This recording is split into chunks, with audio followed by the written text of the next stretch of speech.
Hello मेरे प्यारे दोस्तों में मैथमेटिक्स का स्वागत है आपका। अभी त्रिकोणमिति का कुछ क्वेश्चन है ऑलरेडी जो है लगभग 30-35 के अराउंड जो क्वेश्चन ऑलरेडी हम यूट्यूब पर डाल चुके हैं त्रिकोणमिति से रिलेटेड। आज जो है त्रिकोणमिति का कुछ क्वेश्चन और हम लेकर के आए हैं जो फॉर्मूला बेस है। अभी जो है ना हमने लिया है कि sine C plus sine D हो। अगर क्वेश्चन में sine C plus sine D हो तो इसका फॉर्मूला होता है 2 sine C plus D by 2 into cos C minus D by 2। दूसरा जो है cos c plus cos d अगर हो तो 2 cos c plus d by 2 into cos c minus by 2 होगा। ये फॉर्मूला 2 याद रखना पड़ेगा आपको।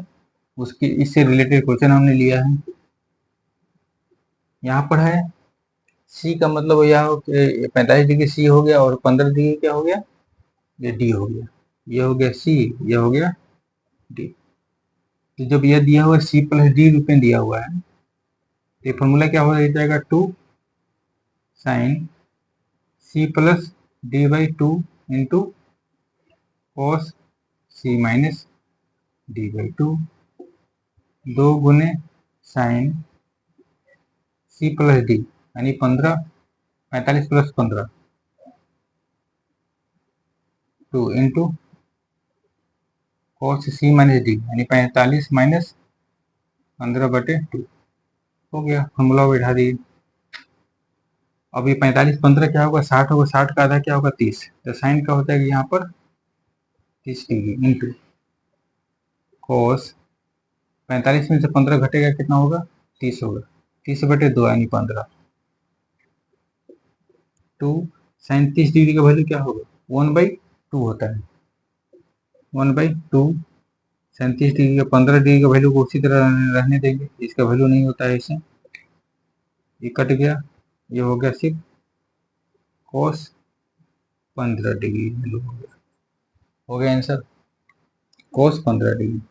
उसी तरह यहाँ पर देखेंगे ये c हो गया या d हो गया। cos c plus cos d है, cos के रूप में दिया हुआ है तो ये वाला फॉर्मूला लागू होगा।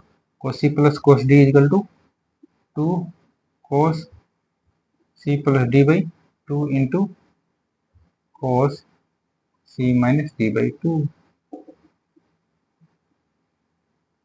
c प्लस d यानी 50 प्लस 10 60 हो जाएगा। 50 प्लस 10/2 गुने cos 50 माइनस 10/2 2 गुने ऐड होगा 60 60/2 मतलब 30 हो जाएगा। cos 30 गुने ये घटेगा तो 40 हो जाएगा। 40/2 नहीं 20 हो जाएगा। cos 20 degree. cos 30 डिग्री का वैल्यू क्या होता है, cos 30 डिग्री का वैल्यू √3/2 होता है। याद रखना पड़ेगा। हमने इसका भी ऑलरेडी वीडियो बना चुके हैं। साइन 30 45 60 और 90 डिग्री का वैल्यू क्या होगा, उसी का अपोजिट cos का होता है। तो यहाँ पर हो जाएगा cos 20 डिग्री 2 से 2 कट गया 3 cos 20 डिग्री। ये आंसर हो गया। तो इस टाइप के क्वेश्चन पूछे जाते हैं डायरेक्ट, ये ऑप्शन में मिलेगा आपको, तो आप इसको टिक लगा सकते हैं। फॉर्मूला याद रहेगा तो बना सकते हैं इजीली।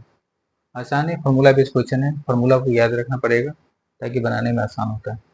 ठीक है, थैंक्स।